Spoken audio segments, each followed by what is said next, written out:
And welcome back to Sports the NEMO Way, the Cleveland Browns episode.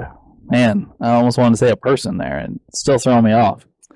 But anyway, the Cleveland Browns episode of Sports the NEMO Way, where we will be discussing the Mount Rushmore of the Cleveland Browns, like last week with the Steelers. Like we said, we would like to have a guest for all these episodes, but due to unforeseen circumstances, our guest could not make it tonight, but he has sent us with a list. So we do have a 6 persons list tonight. And just so we're up front with everybody, Wade was on his way here and had a flat tire, and we've waited a while on him, and he's not here yet. So we went ahead and started, but hopefully Wade will show up in the middle of this. But we do have his list as well, so hopefully we can touch on these things. All right, so let's get this thing started. I'm going to go to Drew first. Drew, who is your number 4 Cleveland Brown? Tight end, Ozzie Newsome. Ozzie Newsome? Yeah. Well, Ozzie Newsome is also my number 4. Oh, okay. Ozzie Newsome is also Wade's number 4. Okay. All right. Not mine, but Wade's.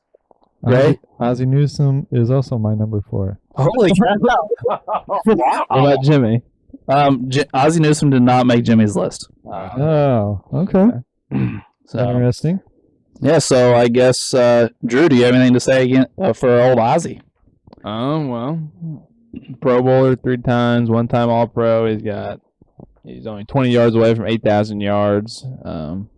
He's 9th all-time as a tight end on yards, and he's 8th all-time on catches for a tight end. So, I mean, that's pretty high for the era he played in. He started in the middle, late 70s. So, I think 90 was his last year. So, they weren't passing the ball a ton. So, for him to be able to be that high on tight end list, I thought that was pretty well. And the Browns aren't as strong as a franchise, I don't think, as the Steelers were last week. So, it was easier for Definitely not. Definitely not.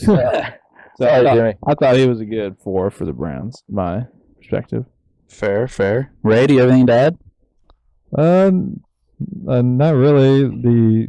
The rush yards and the rush TD kind of came out to me. So Of course it would. So it was just kind of interesting. The tight ends got some. But he doesn't have any interceptions, right? What are you going to do? Well, maybe I'll manufacture them and just put them on the stat list just because. Well, I got a few things to add for old Ozzie. He's on the All-80s team. He is the Browns' all-time leader in catches and receiving yards, and he's 5th all-time in Browns history in touchdowns. So as far as the Browns go, as far as receiving for the Browns, he pretty much as good as it gets. He's number 1 in 2 categories and number 5 in the 3rd one. So I would say he did a pretty good job there. Like Drew said, playing in the 80s mainly. Not a pass-happy time for the NFL, and especially not a big catch time for tight ends. Tight ends today are predominantly catch guys, but back then they were mainly blockers. All the people ahead of him were like Gronk, Tony Gonzalez, Antonio Gates, Shannon Sharp, I'm sure Travis Kelce, Jason Witten. Yeah, and there's probably the 6, 7 right there that are ahead of him. Yeah, and they all played today, and we know how much all of them got the ball. Yeah, absolutely. Uncle Doug, do you remember watching Ozzie Newsome play? Oh, yeah. Was he pretty good? Yep, he was. And I highly considered him. He would have been my 4th, but I had somebody else in mind I'll tell you about in a minute. All right. Well, I guess that only leaves us with 2 lists that don't have a number 4 yet. So, Uncle Doug, would you like to tell us who your number 4 is? Yeah, my number 4 is Paul Warfield. Paul Warfield, okay. Yeah, receiver for the Browns and the Dolphins. And I went back and forth between he and Ozzie because Warfield played 13 years. Mm-hmm. 8 with Cleveland, 5 with Miami. He started with Cleveland, went to Miami for a little bit, and he went back and finished at Cleveland. He has 3 titles. He won 1 NFL title with the Browns, pre-Super Bowl. And then he won 2 Super Bowls with the Dolphins. What year or what years did you say he played? He would have been early 60s up to maybe like 70. Was he on the undefeated Dolphins team? I believe he was. What's his name again, Uncle Doug? Paul Warfield. Barfield. Okay. Yep. I was spelling it wrong. I was. Yeah. Got you. All right, I got it. I just pulled him up. 8 times Pro Bowl, 5 times All Pro, 2 times he was the touchdown leader. He's on the Ring of Honor in both Cleveland and Miami. Oh. Made the Ring of Honor in both places. And his career yards per catch is 20.1. Oh wow. Wow. Not just for a season, but for his career. Wow. Oh my God, that's Yeah, I outstanding. mean, that was kind of his thing. He was fast. He had 420 some receptions and over 8,500 receiving yards. So But he didn't rush for any touchdowns. no, sorry. can't. So- Yeah, I threw Paul in there because he was the thing that kind of hurt him. I think is he did play 5 years with Miami, so a lot of his stats came there too. I was gonna say, one of the things I looked at was that Ozzie also played 13 years, but all 13 of them were in Right. Cleveland. Yeah. So yeah, I understand. Yeah, that's a good point. Mhm. But anyway, it's interesting to discuss old Paul. He was quite a receiver. All right. Well, I think everybody but Jimmy has now named their 4, correct? Yeah. All right. Well, I have to get Jimmy's number 4 here. And now, if I butcher this name, I apologize because I don't know who this person is. Brian Sipe. Oh yeah, I remember Brian Sipe. S-I-P-E. Yep. He's a quarterback. Yep. And if I can get Football Reference to work. Looks like he played 10 years, all in Cleveland. Just trying to get a little background. Oh, he did lead the NFL in touchdowns one season. Looks like he got an MVP. And he also led the NFL in interceptions twice. Looks like he played from 74 to 83. He does have an MVP. How do I not know who this person is and he has an MVP? Yeah, I remember watching him play, and I did not realize he was MVP. But It says a 1980 AP MVP. But yes, it also says he only made 1 Pro Bowl. yeah, that's 1980 MVP. 1980, he threw 30 touchdowns and 14 interceptions. Completion percentage of 60, which back then was pretty decent. He threw for 4,000 yards that season. which back in '80, that's Yeah. pretty impressive. That is very. He has 23,000 passing yards for his career, 154 touchdowns with 149 INTs.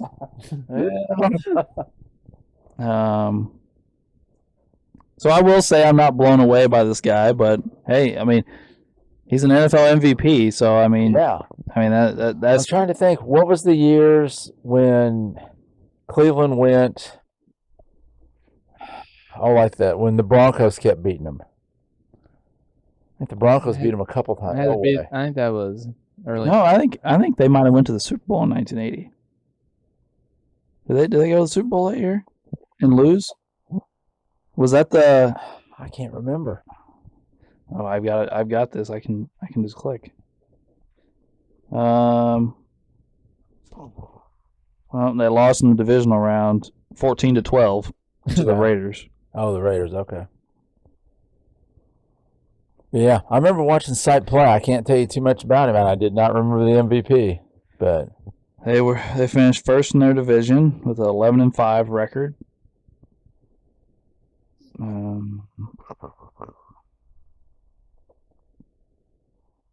Trying to pull up some stats here. Sorry. Mike Pruitt ran for 1,000 yards for the team that year. Mike Pruitt? That's what it says. I remember a Greg Pruitt. Mike Pruitt had 1,034 yards and 6 touchdowns. Oh, okay. And then receiving, they didn't have very many great receiving yards guys. They had Reggie Rucker had 700 yards and Dave Logan had 800 yards. That was the two top guys there. Ozzie Newsome had almost 600. Okay, so he would have thrown to Ozzie then. Yeah. But, Okay. Yeah, interesting. Yeah. all right. Well, I learned something already, so I'm happy with this episode. So that is everybody's number 4. Yep. So we need to move on to number 3, and I dropped Jimmy's list over here. Ray, who's your number 3? Lou Groza, the kicker. He 9-time Pro Bowl. Let's see. He's the all-time leading Brown scorer. With it was either 1602 or 1608 points. So, for a kicker to be the leading scorer for that franchise, I thought I might as well just throw him on there. Well, not trying to be a jerk here, Ray, but I think kicker's the leading scorer for every franchise. Yeah, but I'm not going to pick a kicker for anybody else's except for this one. I'm not gonna lie. I heavily considered, or am heavily considering a kicker for next week. Really? Yeah, he's probably one. He's the most accurate kicker in NFL history. Yeah, he might be the best kicker, Yeah. and he's kicked the farthest. Yeah, he has the record for farthest kick in NFL history. He's the most accurate kicker in NFL history. He won a Super Bowl.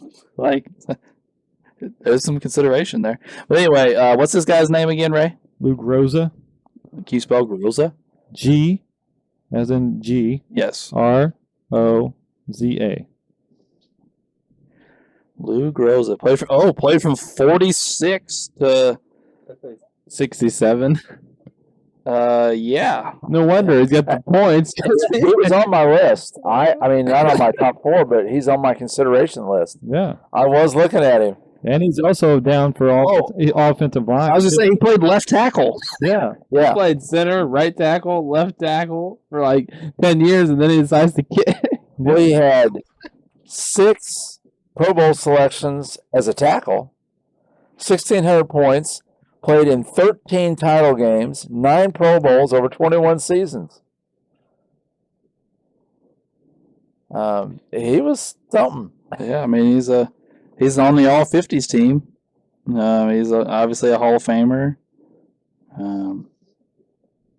He won 4 championships, not Super Bowls, but championships.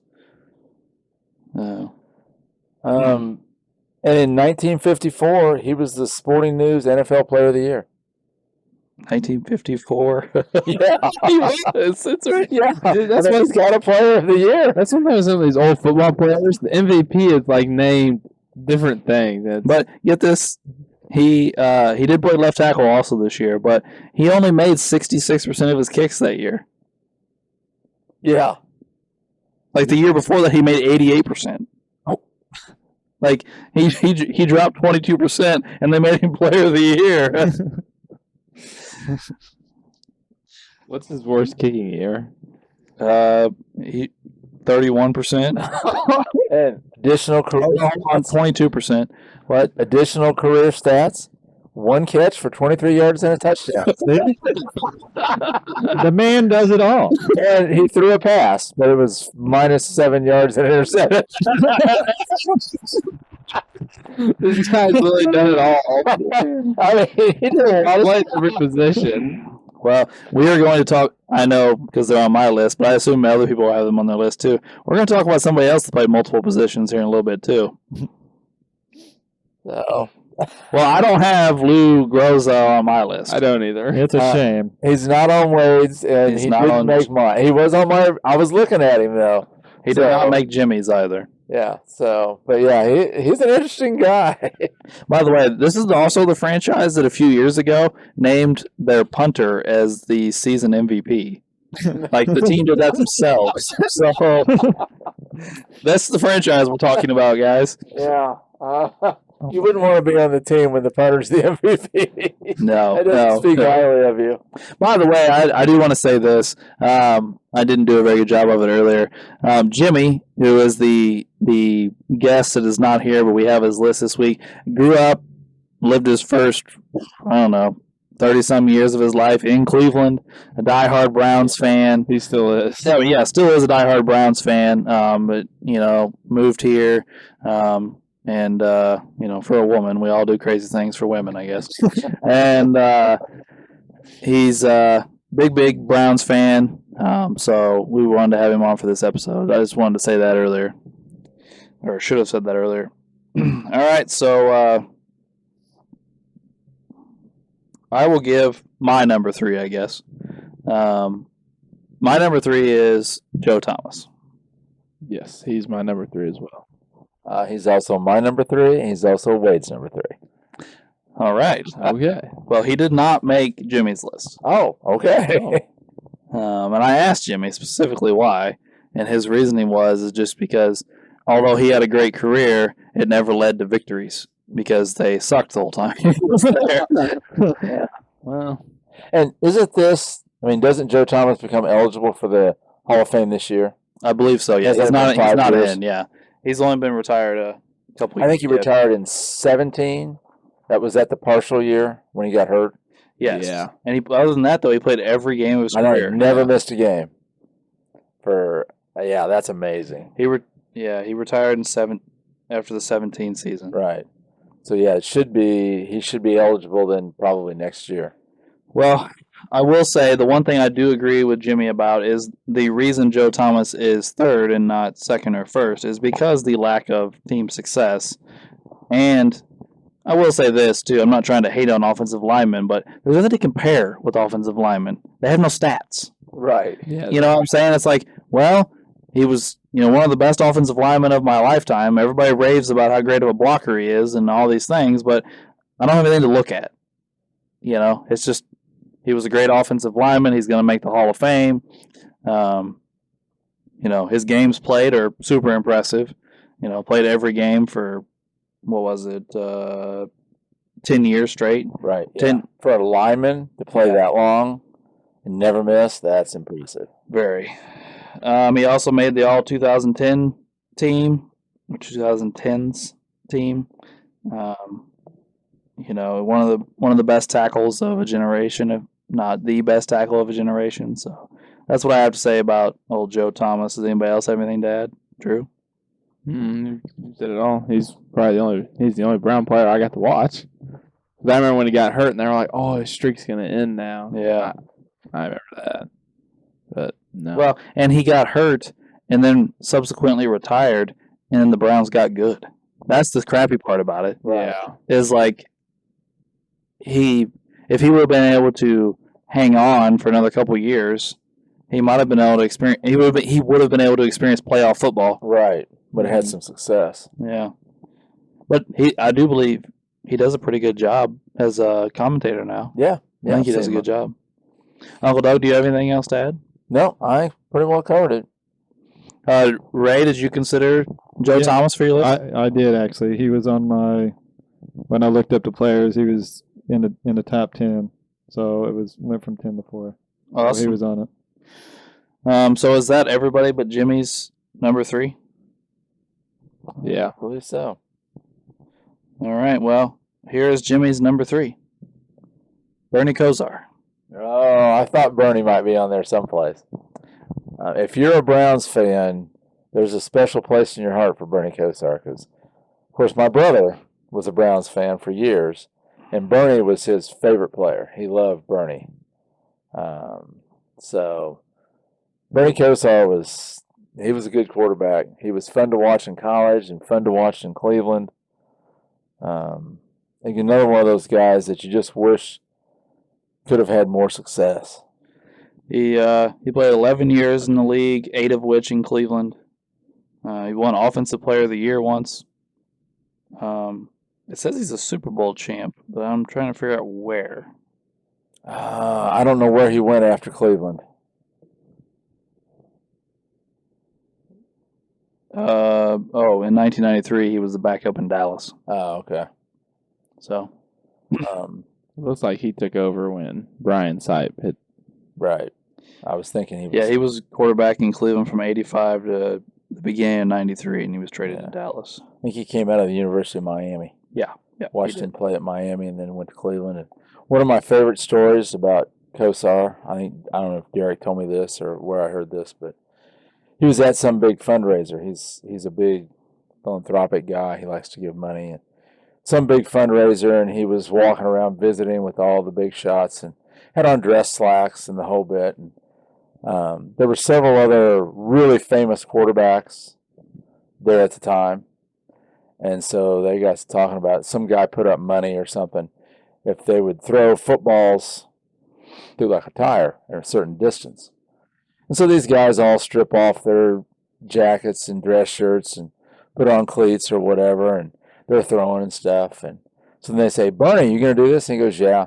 Doesn't change his dress shoes, doesn't take his coat off, just walks over and fires like 10 for 10. These other guys are doing all this stuff to try to do it, and he just like boom, boom, boom, boom. He was super accurate. And well, I'm looking at some stats here. He never threw more than 22 touchdowns in his career. yeah, and that's the most. And next he had 2 seasons of 18. Willard's here. Willard, we're discussing Bernie Kosar at the moment. He made Jimmy's list. We have discussed thus far. We have discussed everybody's number 4, Okay. which Ozzie Newsome was actually a majority of our number 4s. And then Uncle Doug. Uncle Doug, you had who? Paul Warfield. Paul Warfield, and Jimmy had Brian Sipe, a quarterback from the 80s. And then number 3s, almost everybody had Joe Thomas, Okay. Except for Ray, who had Lou Groza. He's the kicker, all-time leading scorer. The multi-talented. He played kicker, center, left tackle. Oh, that's threw a pretty cool. pass. Yeah. So he did a lot more in this game. And played for then 20 years. Jimmy had Bernie Kosar. So that's where we're at. Well, I figured Kosar might show up on some. Well, I know Jimmy loved Kosar, so I figured he showed up. Your Uncle Derek did too. Oh, well, He loved Kosar. well, he is probably the greatest quarterback in our franchise. That doesn't say much, but I don't know if he is. you don't think so? Oh, I forgot about autogram. Sorry. Brain fart, sorry. Yeah. My mic's on, right? Yeah. Yeah. Okay. But anyway, he has 124 touchdowns to 87 interceptions. He threw more interceptions than touchdowns twice in his career. When the 23,000 NFL actually, since the NFL formed, he probably is their best quarterback. He led those teams to the AFC championships, didn't he? Yeah, I believe you're right. Those teams that lost to Denver on the really shitty Right. plays. Yeah, well, Yeah. you mentioned the Denver games earlier. John Elway always got him. Mm-hmm. Oh, dirty Elway. And back with, I think was Ernest Biner and a couple of those running backs. Yeah, who was the one that did the fumble that lost in the AFC championship game? Was it him? I don't know. One of them Jimmy, had that- There was Jimmy two was running not. backs. One of them was Biner, and I can't think of the other guy's name. Was that the drive game? Probably. What makes the drive, Yeah. to get him to the Super Bowl, and then they got spanked in the Super Bowl. I don't know. These are some of the things that's hard for me to wrap my head around. Like in 1987, Bernie Kosar was Offensive Player of the Year for the NFL. He threw for right at 3,000 yards, 22 touchdowns, and 9 interceptions. Was he really? Back then, that was pretty good. Yeah. I mean, but in '87, you had. I mean, Montana was playing, Young was playing by that point. Like even Favre was playing by that point. What Marino was playing. Yeah. I mean, did he turn around the Browns though? I mean, if he turned around the Browns, people are gonna give you a lot of credit. And they were 8-4. I mean, that's a pretty good record, I guess. But I mean, it's not like. Well, I mean, I don't know what they did that season. We can click and find out. Well, I know, like at a certain point, I remember looking. These aren't exact numbers. This is off the top of my head, but I'm pretty sure Elway won an MVP or two with like under 4,000 yards, like 25 touchdowns and like 14 interceptions. Like that was considered. Really Yeah, no, I mean, I'm not expecting guys to throw over 4,000 during this point in time. Although we did say that Sip did once. Sip threw for 4,000 yeah, yards. He yeah. won an MVP. And I didn't even know who Right. it was. Back then, I'm gonna say Yeah, you 4,000 4,000 yards. yards back then. Yeah. 5,000 now. If you get 5,000 now, it's a huge deal. With Yeah. that used to be 4,000. Well, Like that's why Dan Marino was a freak, yeah, absolutely. and like wasn't Dan Faust in the 70s? Oh, yeah. He threw With the for a ton of Chargers. yards. Yeah, Yeah. because that was that offense was crazy. Okay, so the MVP of the season we're talking about was John Elway Okay. with 3,200 yards, Okay. 19 touchdowns, and 12 picks. Proving my point here. Sounds like Kosar was better. And Joe Montana came in third in MVP that year. They're going for 3,000 yards, 31 touchdowns, and 13 picks. Jerry Rice came in second in the MVP that year. So pretty much those two split the year MVP votes, and that's why Montana didn't win MVP probably. But he had How'd they land on Elway? yeah 19 touchdowns and what did you say, 12 or 13? 12 interceptions. Yeah, And Here we go with the MVP. did he like run a lot or something? Like I don't. he had 300 rushing yards and 4 TDs. I mean that's decent, but that's not But Montana had 150 rushing yards and a TD. So I mean, not like he like doubled his passing distance.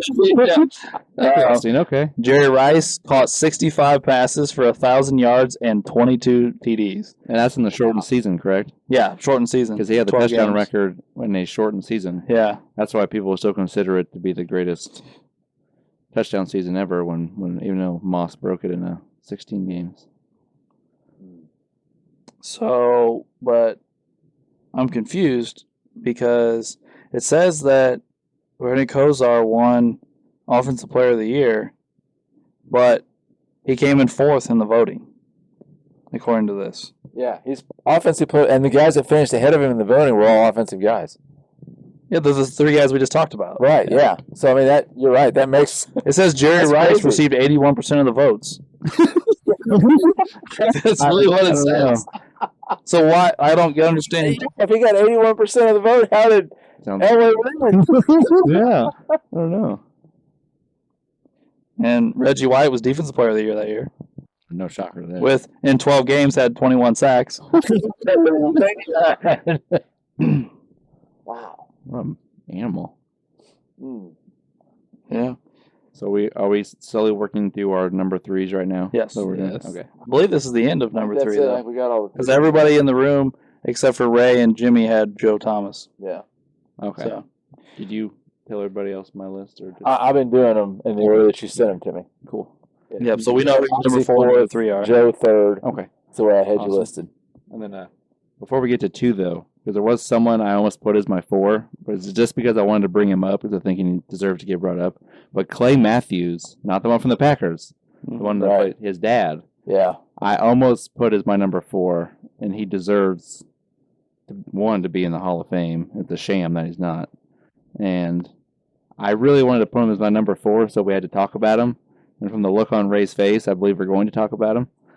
And, You have him higher than 3? Yeah. but I had him. I considered him for my list I too. compared him. I know Uncle Doug and Alex will know who I'm talking about. I don't know about Drew and Ray, but I mean, most people know Junior Seau, right? Yeah. Oh yeah. One of the greatest linebackers of all time. Yes. Was probably might make our top 4 for the Chargers. I compared him to Junior Seau.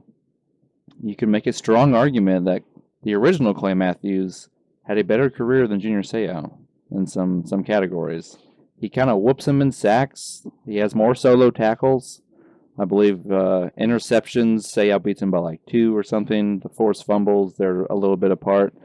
But like, because Seau was known as a versatile linebacker. I got you. I got him pulled up side by side. I believe like Clay Matthews beats him by like 26 or 27 sacks. Hold on though, dude.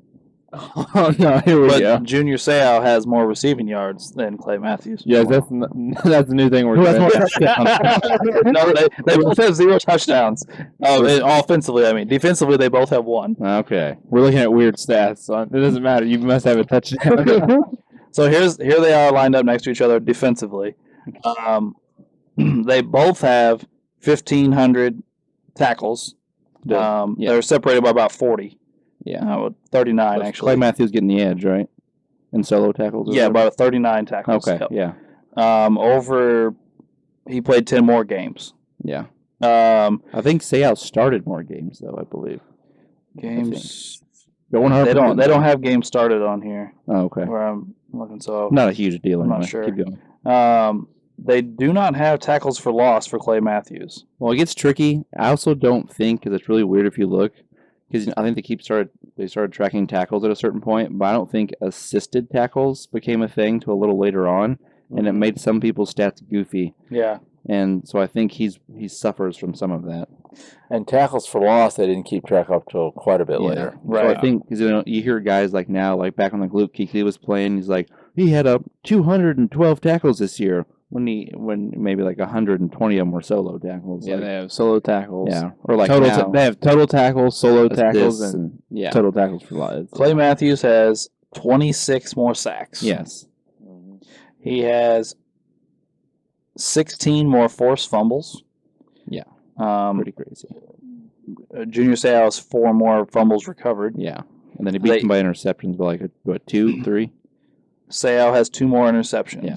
So, and doesn't it sound like it's a pretty clear that Clay Matthews is probably better than Junior Seau? Or had a little better career? He's right there with him, yeah. I remember watching Clay Matthews, and he was a force for the Browns. Clay Matthews is not in the Hall of Fame, and Junior Seau was like a first ballot Hall of Famer. Yeah. I was shocked when I said Clay's on my list of guys I researched, and I had to put not yet under Hall of Fame because I couldn't figure out why. You have over 1,500 solo tackles. You were a tackling monster, and then you throw in over 80 career sacks. Yeah. You were an all-around beast. And then, yeah. But I think I didn't know anyone was going to put him on their list, and I now know someone does have him. So we can continue going and let Ray talk. you guys pretty much did everything I was going to do. So. Like, if you can beat out Junior Seau in a bunch of major categories, you were a monster. Mm-hmm. Yeah. Yeah. Junior Seau is one of the best linebackers of our lifetime. He is. I mean, He will probably be on my Mount Rushmore for the Chargers. probably. I mean, if I'm just thinking off the top of my head, he is. Yeah. I mean, if for he's sure. not, it'd be like my 5 or 6, but he's Yeah. probably going to be on it. But yeah, that was my perfect comparison. I thought, if he can beat out Junior Seau in probably the 2 major categories in sacks and forced fumbles and tackles, you're a monster. And I don't know why the fuck he's not in the Hall of Fame. Yeah, I didn't understand that either. Yeah. I mean, it makes sense. They said he was good in coverage too, so it's not like Probably because he's a Brown. And I'm not even trying to be mean, but I mean, like, Yeah. you played on a shit team your whole career. Like, I mean, I guess he would have been there during those AFC Championship years because he played from 78 to 96. So So he was there when when Kosar was there and Brian Sipe was there. he was there during their best runs in the NFL when they That's asked for the true. NFL for him. But Yeah. but again, it is the Browns. I mean, Yeah. it's sad as that is to say. he played for 19 years, but only the first 16 were in Cleveland. He played his last 3 years in Atlanta. Yeah, but still, I mean, that's a long time to play for the It's a ton, Browns yeah. too. Well, first off, who plays 19 years at linebacker? Right. Yeah, you got to be Yeah. a beast. Anyway, I mean, well, we saw what it did to Junior Seau. Yeah. I'm not even trying to be mean at all. Right. Well, he got know. that CTE thing. Yeah, then he killed himself. Yeah, I know. like Right. I mean, like that's Well, the CTE just stuff brutal. led to a lot of really nasty stuff. A lot of depression and suicides and anger problems and I'm trying to remember who it was. I was listening to a interview a few years ago, and I'm pretty sure it was like a really good, like probably Hall of Fame NFL player. I can't remember who it was off the top of my head. And they were talking about he couldn't watch his own children because, like, he would lose his children and not realize he lost them because he would forget that he was supposed to be watching his children. well, I they think I say read the same one thing. of the yeah. worst people with like shit like that is the Bears quarterback from the 80s. Yeah. Jim McMahon. Jim He doesn't McMahon. know what the fuck's going on half the time. Well, he's Terrible memory. I saw an interview with him, I think last year or the year before, where he's doing some experimental treatment where he has to go in every day and have something done to his neck and like the base of his spine, and like it makes fluid drain out of it. Like, okay, so the way it was, I understood it anyway. I'm not gonna act like I'm some medical expert, but when we sleep, some type of brain fluid like moves around in our head, and like depending on how you sleep is how it drains, and it does these things.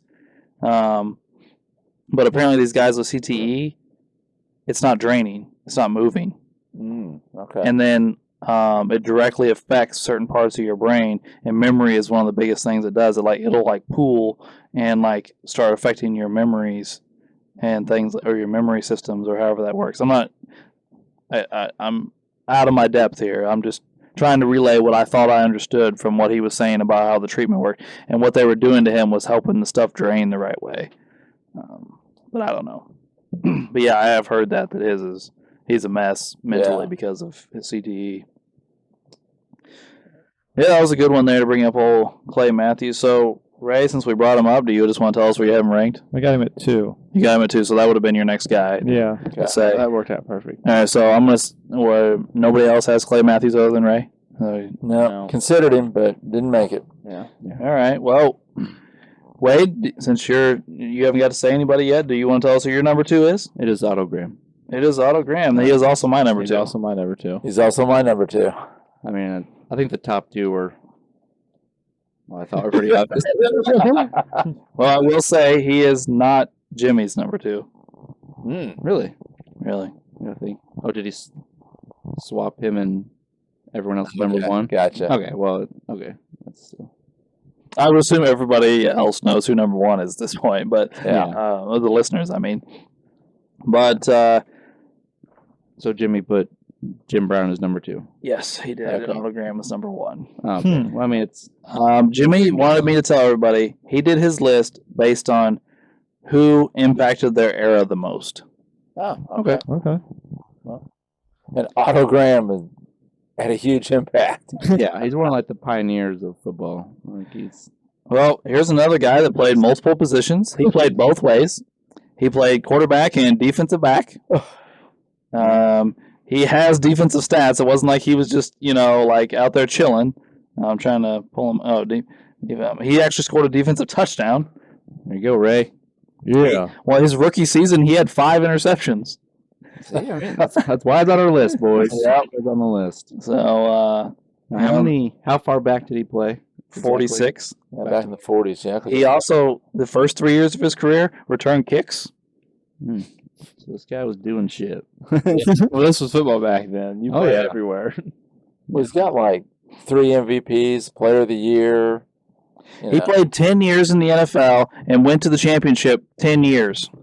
Won 7 of them. Well, I mean, that's probably why it's Jimmy's number 1. This dude was a beast.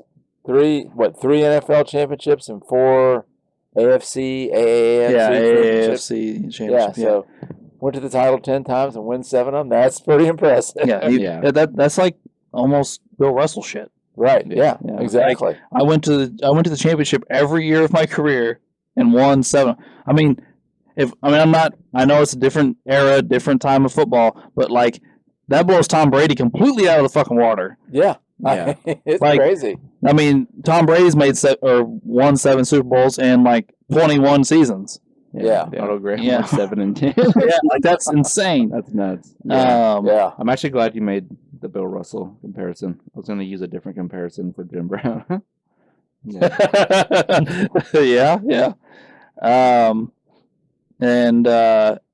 He's got, like Uncle Doug said, he's got 3 MVPs. He's got a Player of the Year. I don't know if that was the MVP before the MVP. Or, I don't know. I don't know what that is. Football awards are weird. When I've been looking at old players, they're like, Yeah, they're all over the I don't place. know. Yeah, but then here's the one that's confusing me. He made 5 Pro Bowls, but he was an All-Pro 7 times. Hey, Yeah. Darius Leonard for the Colts, rookie year, made the All-Pro team, didn't make the Pro Bowl. Yeah, I remember that. People do stupid shit sometimes. I don't Yeah. know. But I'd rather be that's all true. pro than Pro Bowl. All-Pro is much harder to get into than the Pro Bowl. Yes. Andy Dalton's like a 4-time Pro Bowler. Yeah, well, Get yeah. outta here. Here's the thing. First off, guys refuse to go to the Pro Bowl, Yeah. and then they keep getting replacements until they find somebody that goes. Right. Mac Jones went this year. Yeah, Mac Jones went this year. You know who's a Pro Bowler? Mitch Trubisky. Yeah, he really is. Yeah. And not only that, but, like 4 quarterbacks make each side, or 3 quarterbacks make each side of the Pro Bowl. Yeah, and if All pros won. Right. Like. Well, and when did the Pro Bowl start? I mean, he started in the 40s. Did they have Pro Bowl in the 40s? I don't know. I mean, they probably had All Pro, but they might not have had a Pro Bowl. Yeah, I have no True. idea When I when it think about started. I mean, he played his entire career before the merger. So, So there was no NFL for him. right, no Super Bowl. Yeah, no Super Bowl. I mean, there was an NFL because he played in the NFL, Yeah. but there was no Super Bowl. You're right. So- Just to go over his stats a little bit. He did lead the league in touchdowns one year with 24. He also. Oh, no, wait, hold on. I'm sorry. He led the league in touchdowns 3 times. One season with. He led the NFL in touchdown passes his rookie season with 17. Then he also did it the following season with 25. But the following season after that, he did not lead the league, but he also threw 25. And then a few seasons later, he led the league with 20.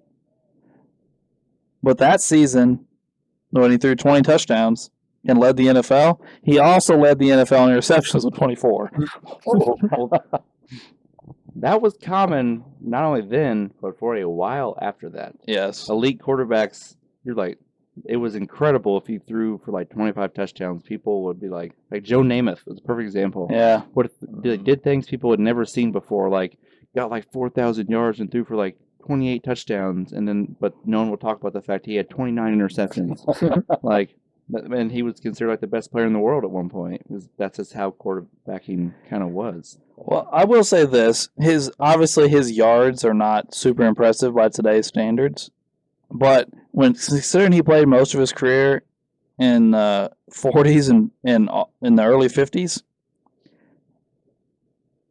first off, he led the NFL in passing 5 times, passing yards. I mean, but he was routinely in the upper 2000s. That's impressive for back then. Right, that's what I'm saying. Like I was surprised that his numbers were that high back then. Like this is right after the forward pass was invented.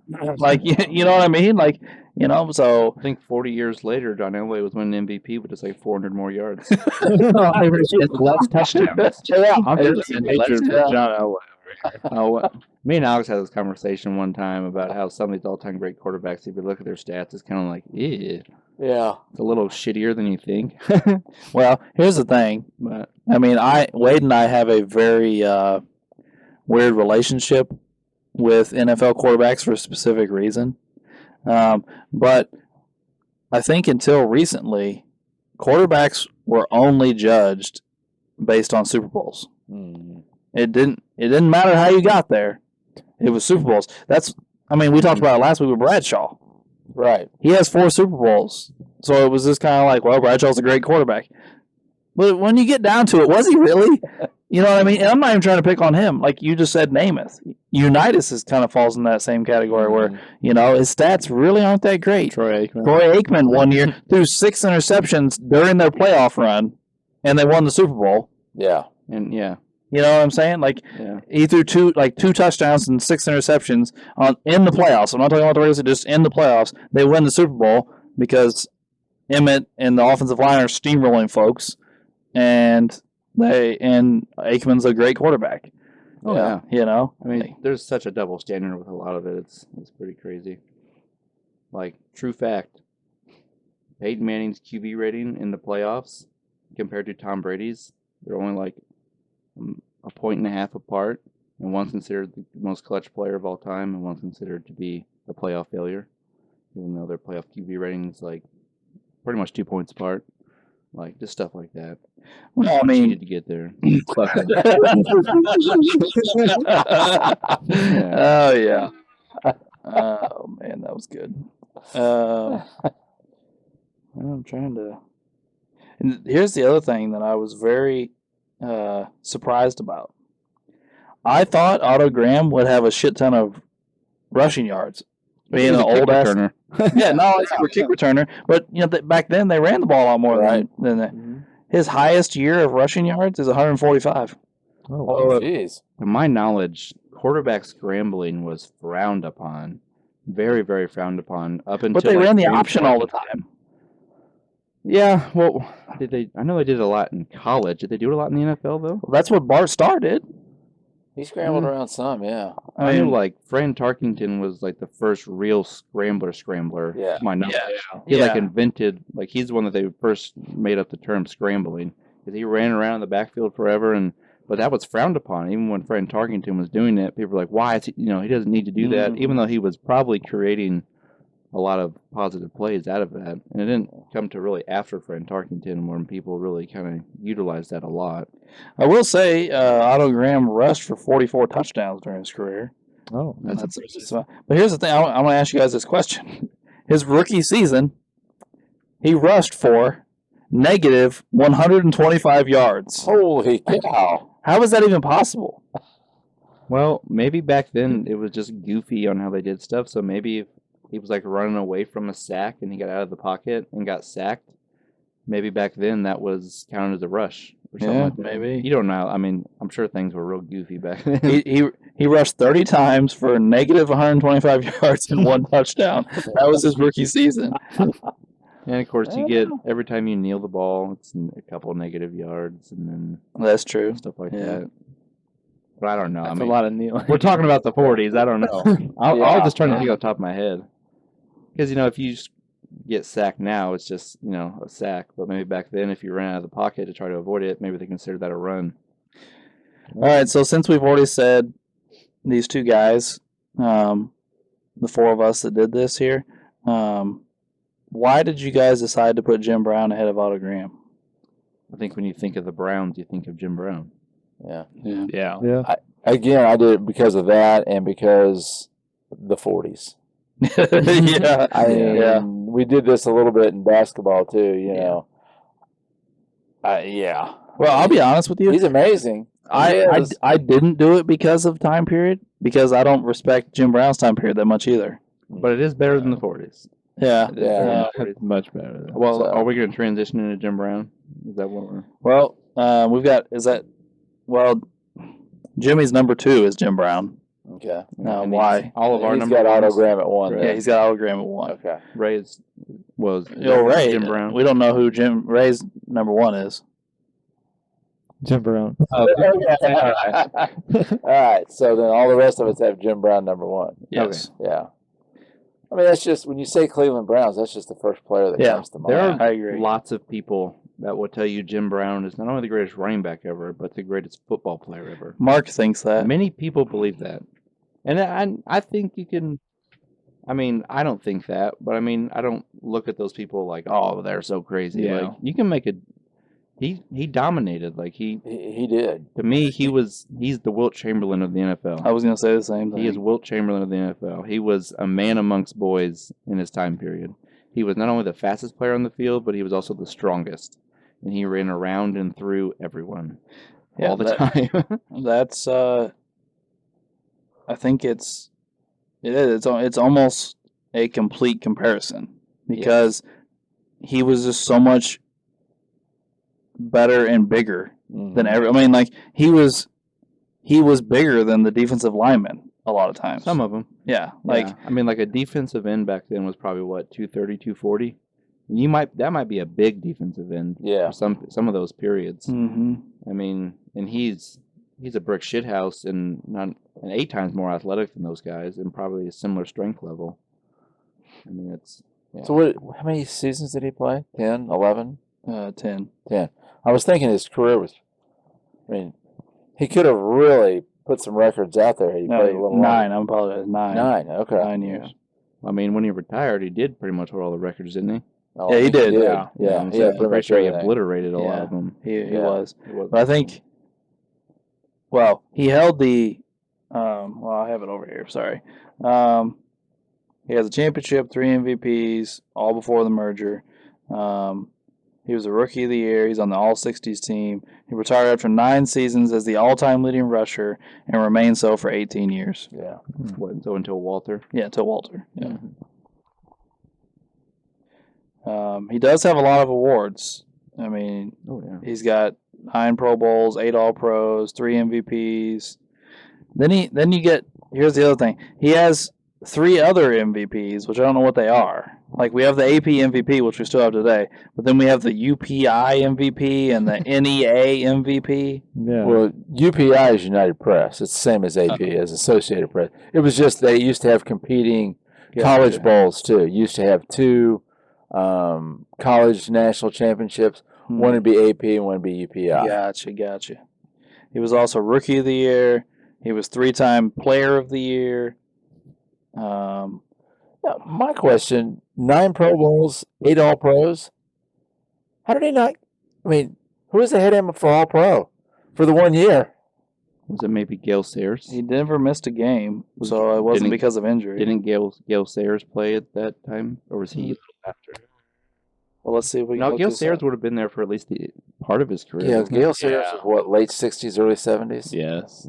Yeah, but It was like a what, a 4 or 5 4-year window. Yeah, he was phenomenal for a short period of time. Maybe Gale Sayers took one of his All Pros. That's the only person I can think of off the top of my head. He didn't win it in '62. Ooh, I don't know when Gale Sayers got there. Let's look at old Gale. I can't think of anybody else. Can you? Not from that far back. No, I'm trying to think.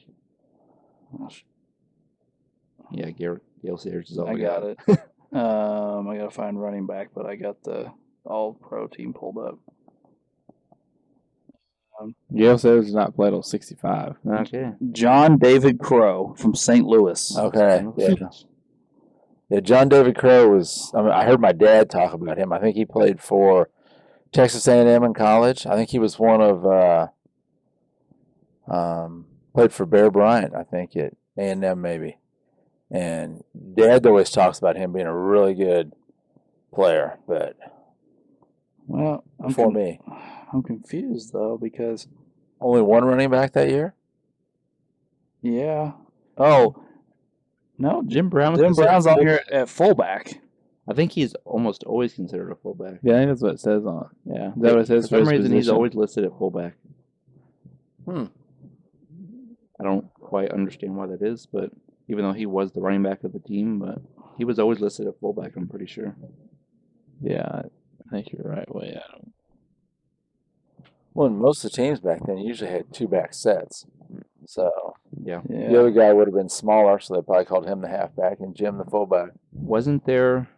Didn't Jim Brown play with a guy for a very brief period of time that was supposed to be really, really, really good, but then like something happened to him and he like passed away or his career abruptly ended or something? Well, I think are you maybe confusing him with Gale Sayers because he played with the Brian Brian Piccolo? Brian, that Yeah. movie Brian song. Yeah, Maybe I am confusing him with Gale Sayers. Maybe. yeah, because Brian Piccolo he got ALS, didn't he? I could have sworn this was all. He had something. what did he get? I can't remember now, but I mean, it's It's like he showed up for camp and they're like, "Hey, you've lost like 20 pounds. Yeah. Like, what's going on?" And yeah. he's like, "I don't know." And like he kept getting worse and worse, and they're Yeah, He like, ended up in hang the on. hospital during like the And season. he and Gale stuff. Sayers were really close. Yeah. Uh, Has everyone seen the movie Brian Song? "Yeah, I had to watch it in school." Yeah, it's a good movie. I mean, Yeah. I mean, I could have sworn it was a Browns movie, but maybe I'm wrong.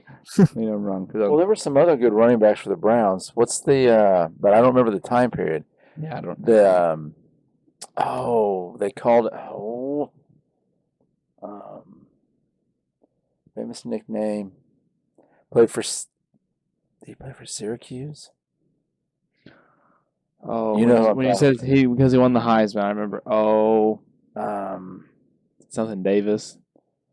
I want to say like Ernie Davis or something. That sounds right. I was Ernie something. Ernie Green. Yeah. He's one of the Browns' all-time leading rushers. But I was thinking something happened to this guy too. It really got us down a rabbit hole here, didn't Yeah. it? Well, because there's a movie about him. Yeah, Ernie Davis won the Heisman and went to Syracuse, and then Okay.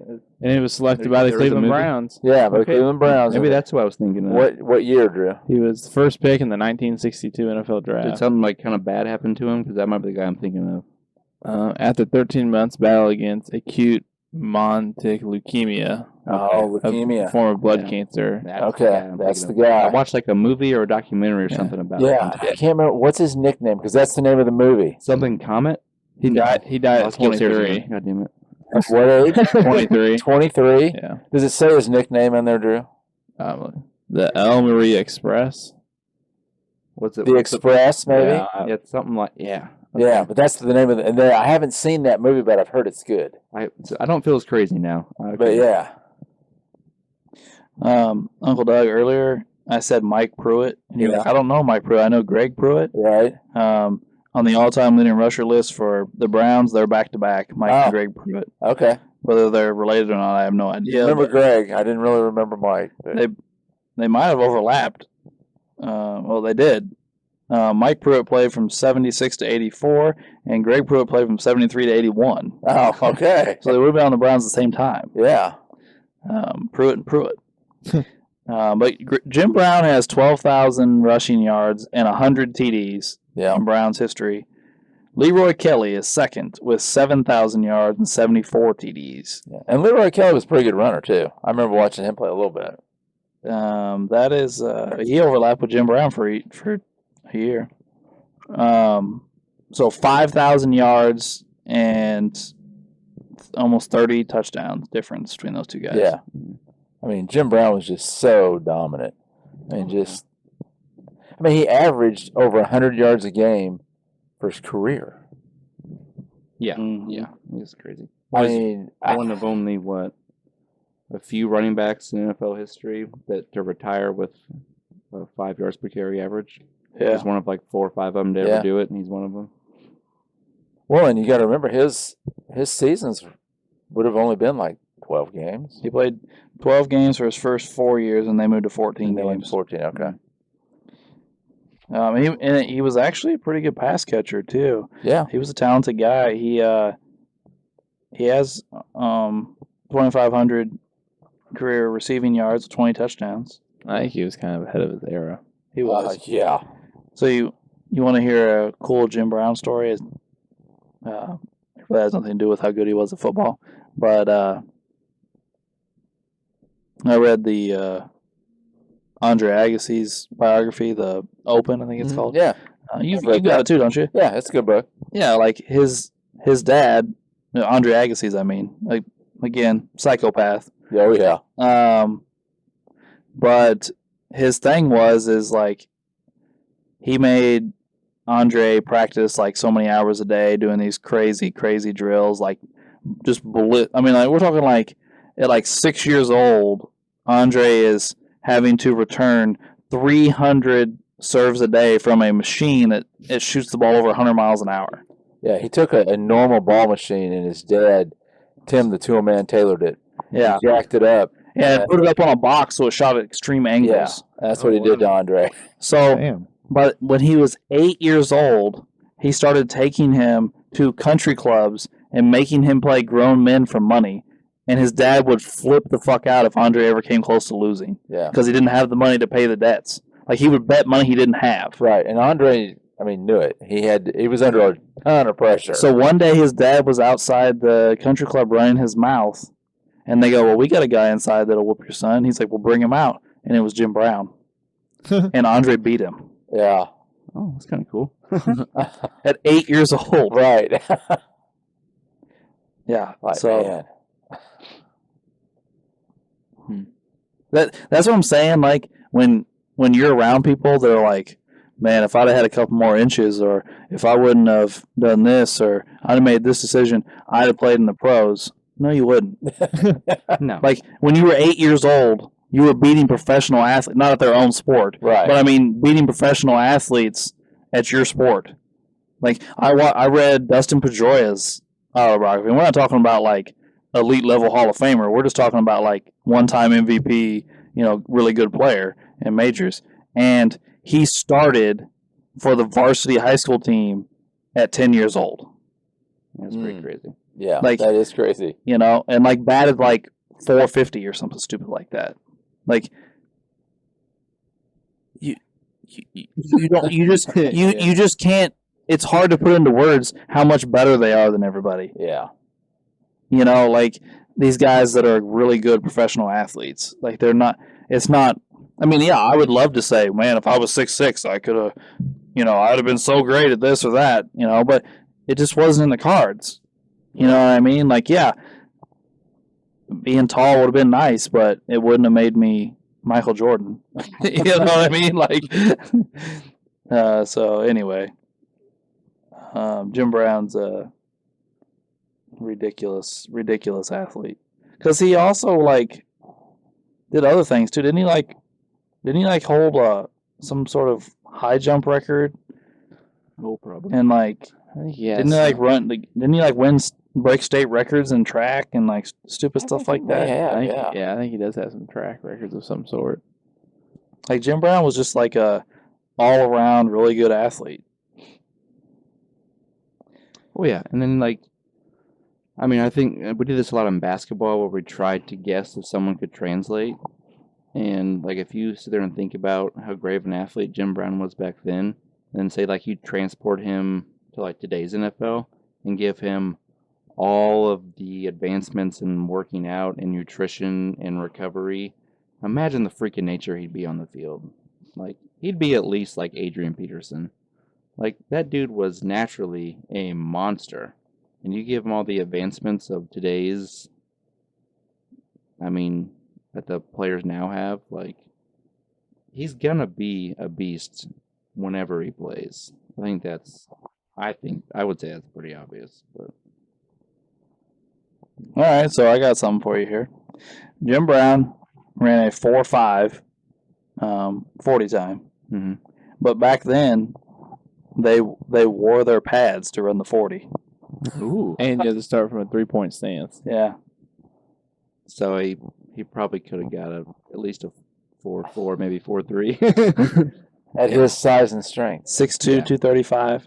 235, damn. And that was like a lean 230. Like, that's nasty. Well, that's Drew with 50 pounds. Drew's like 6'2", 6'2 and a half, and like 185 or so. So probably like 50 pounds of mainly muscle. Yeah, I mean, Crazy. I can't even imagine putting on that much weight without it. 50 Without like, pounds. getting fat. Like, Yeah, Wow. yeah, That's- it's insane. Indeed. Well, we have crossed the hour mark, and we haven't started our debate on who we're keeping and losing. oh, yeah. yeah. So let me Just for- let me do what I did last week. Ray, can I steal a piece of paper again? I'm sorry. Yeah. I want to write down all the players, see how many we have this week. Thanks, Ray. Yep. You need this back with your stuff on it? No, you're fine. You Okay. can write on the back or whatever.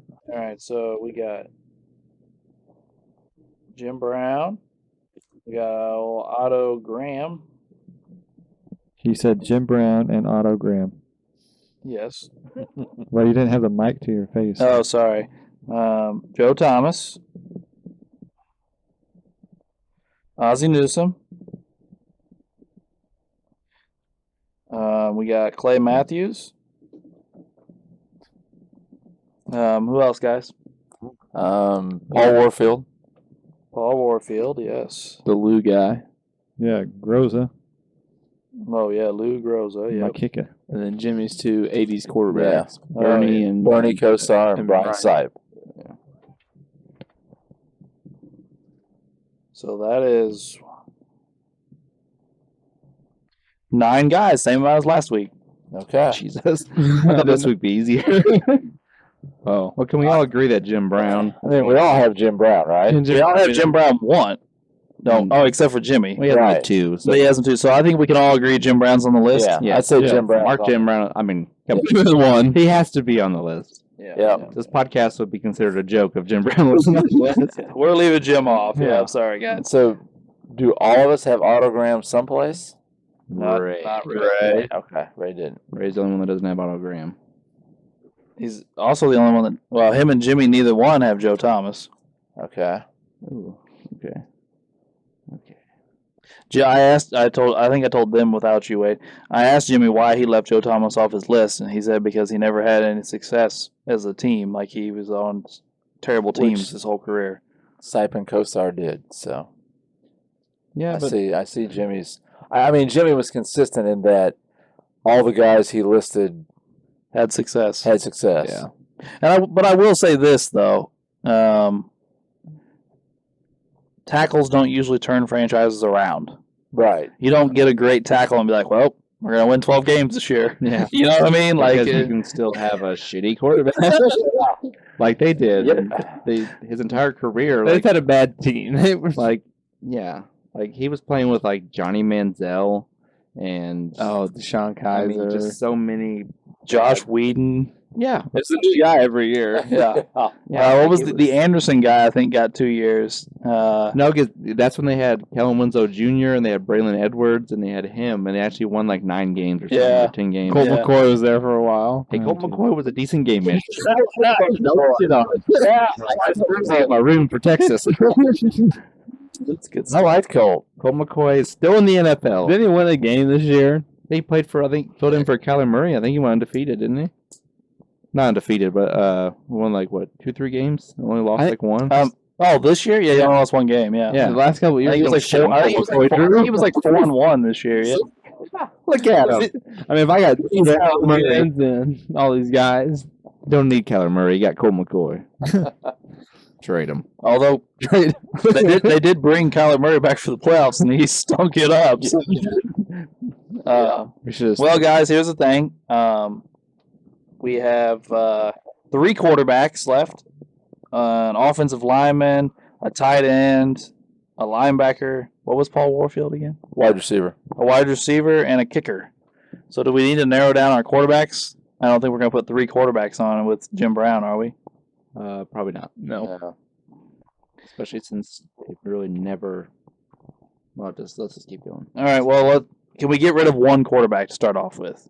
We have Otto Graham, we have Brian Sipe, and we have Bernie Kosar. I would say Sipe is the least well-known one of the 3, I would say, in my opinion. I think we were looking at stuff. Even if you're just someone who's not a Browns fan, but you're an NFL fan, you've definitely heard the name Otto Graham, and you've probably heard the name Bernie Kosar once or twice in your life. I do agree with you. I didn't even know who Brian Sipe was. I didn't. Now, here's the thing. Brian Sipe played his entire career for the Cleveland Browns. And that's an MVP. Bernie Kosar only played 8 years with them and then left. Brian Sipe is an NFL MVP. Okay. Bernie Kosar doesn't have anything like that. So there is those 2 things to think about.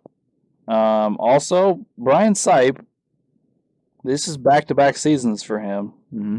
3,800 yards, 28 touchdowns. 4,100 yards, 30 touchdowns. That is pretty impressive. Bernie Kosar never did anything close to that. Yeah. Okay, well, who did Jimmy have higher? Kosar. Okay. Now, why, I don't know. Maybe But he because... had Otto Graham even higher. Yeah. Well, yeah, I I'm think... thinking, are we going to go multiple quarterbacks? I don't know, but right now I think we should just not concentrate have on getting rid multiple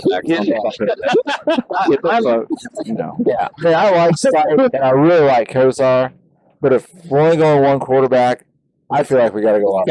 Otto Graham. Yeah. I mean, the guy's got 7 titles in 10 years. And he's got just as many passing yards in the 40s. One of the greatest pioneers of the whole sport. I have him on my list, guys. I don't argue with you.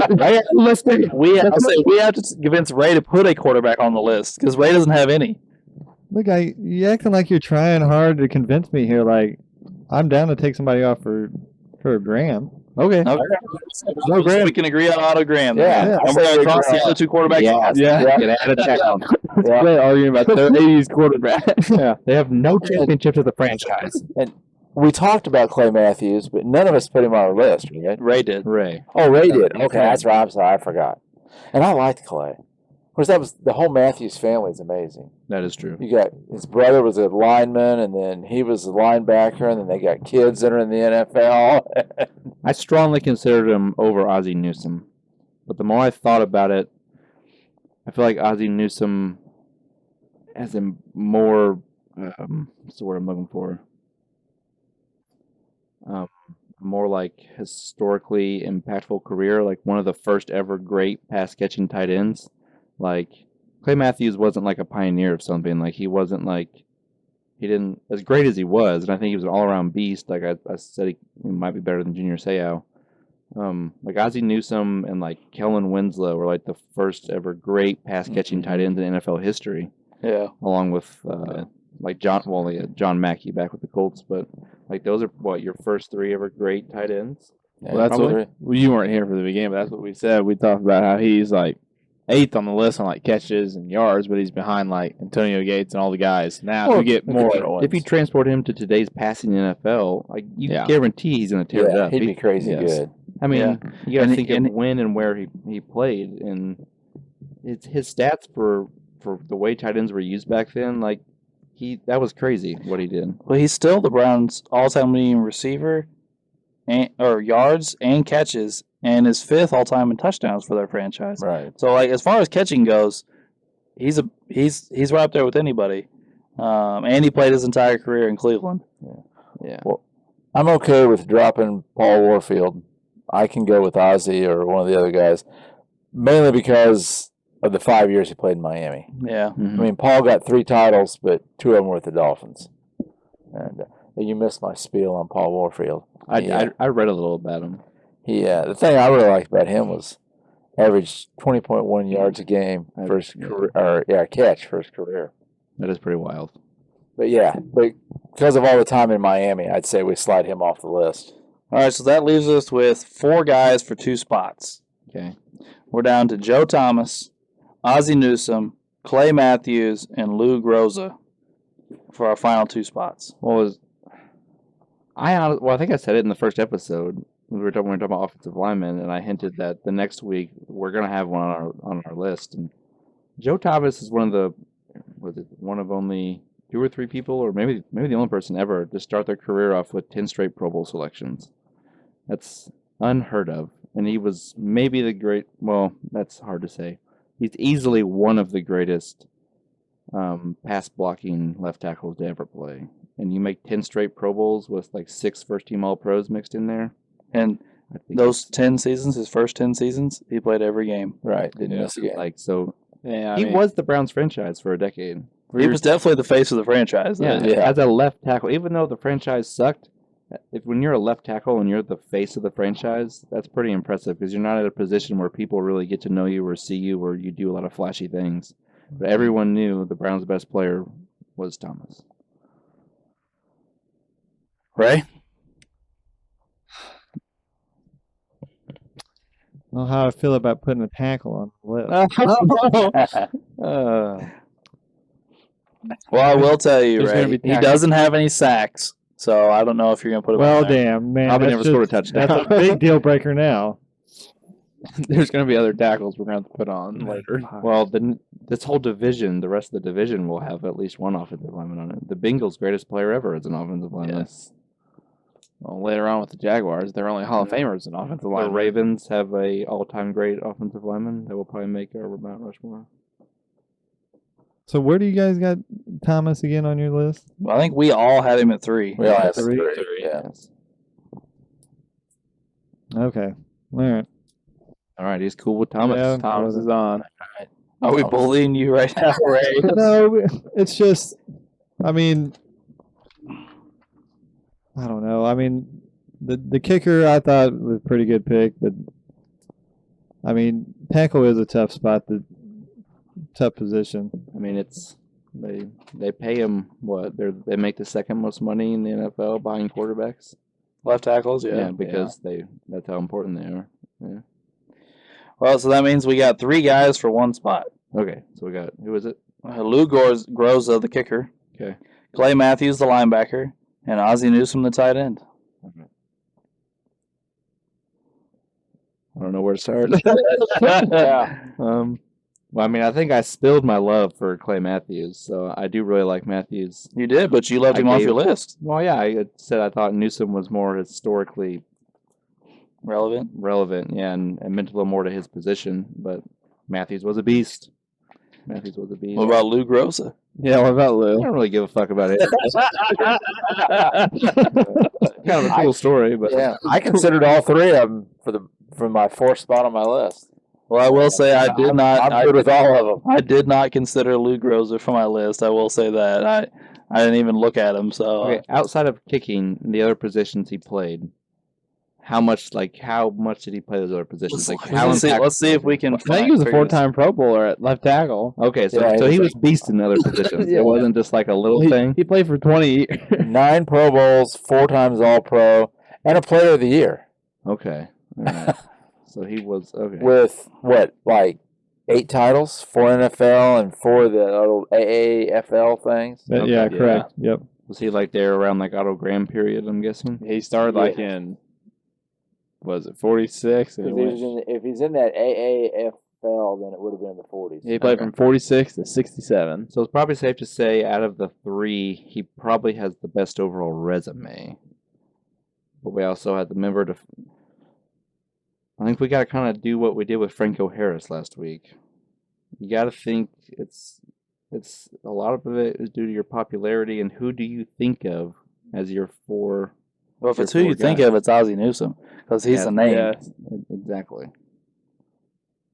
Well, and yeah, he's But this guy clearly has a better resume, and then Matthews is kind of the forgotten soul that no one talks about. Yeah, his Obviously. Luke Rose's all pros are as a left tackle, not as a kicker. That's Well, pretty and crazy. Lou Groza and Ozzy are both in the Hall of Fame, and Clay is not yet. Now, I don't agree with that. I think Clay should be, But he's not. but at this point at in the end of the time, day. he's not in the Hall of Fame. That is true. That's true. Well, here's my question, and I don't know the answer to it per se, but because of the time period that Clay Matthews played in, are his tackle numbers so large because he played in such a run-happy team and he was playing linebacker? I don't know. I mean, we talked about last week. We didn't even have tackle numbers for the linebackers we were talking about. True. But in the, I don't know. The NFL was obviously still heavy running, but it was in the process of opening up compared to like when we were talking about the Steelers. Like the NFL was still pretty run happy it was just run happy. So, It had opened up quite a bit. Uncle Doug, in the 70s and 80s, name another all-time great linebacker, and let's compare him to Clay Matthews and see what it looks like. I'm trying to think. Well, of course, you got the Steeler linebackers. They don't have stats though. Yeah, that's too early for stats, though. That's what I'm saying, like 70s, 80s, What not about not. Was Matthews more 80s, 90s, or 70s, 80s? I think it was 70s, 80s. Let me pull it up. 78 to 93. Okay. Oh, What about 78. Mike Singletary? Played 2 years in the 70s. So 78 to Okay, so I'm 90. trying to think 80s. Yeah, so just do 80s. Why don't you compare the Mike Singletary for the Bears? Oh, that's a good one. That's good. When did Lawrence Taylor come in? Yeah, Lawrence Taylor would have been the Well, 80s. compare him But to maybe the greatest defensive player ever might not be fair. Well, but that may be part of the reason why he's not in the Hall of Fame. Could be. I mean, I'm trying to think who the dominant linebackers were then. yeah, Mike Singletary's career almost completely overlaps with his. But Mike Singletary doesn't have tackles. But he came in the league 3 years later. Huh. That doesn't make any sense. No, I've had some issues looking stats up, and one of the places I looked was not counting like all pros if you weren't first team. Yeah, What do you want? Pro Football Reference. Yeah, they'll list them as so many all pros, and then if you look, he had that many first teams, and then there'll be a bunch more second team all pro. Well, I mean, it's still an all-pro. That's Yeah. Yeah, they don't list them all. I will say this: the things I can compare is Mike Singletary has 19 sacks for his career, not 82, and he has 7 interceptions, not 16. Right. What about the forced fumbles? Clay Matthews has a forced There is fumble. none. I don't have forced fumbles. I don't have tackles.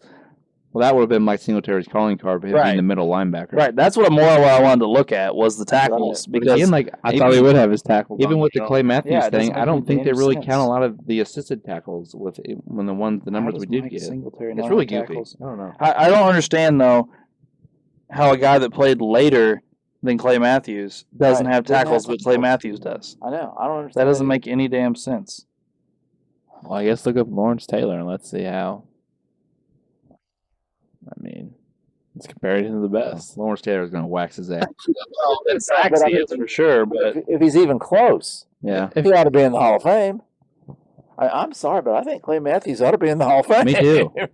Me I too. like Clay Matthews. Lawrence Taylor doesn't have tackles either.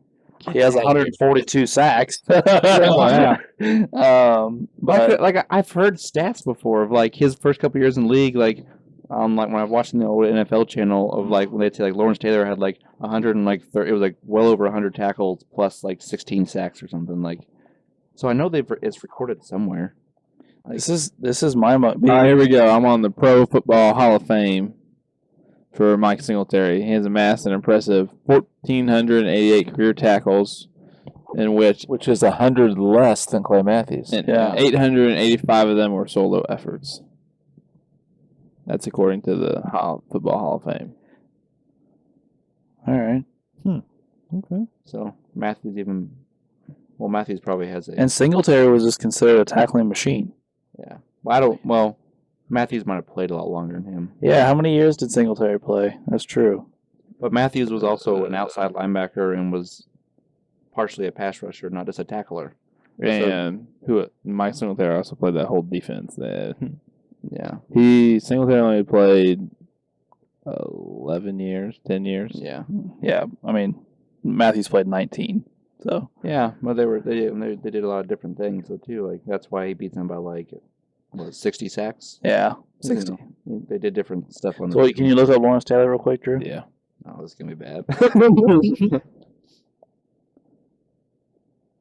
Oh, Well, I mean, poor Clay the bad Matthews. part's already over. The sacks are what really going to separate him. I don't know that Lawrence Taylor will completely kill him in tackles.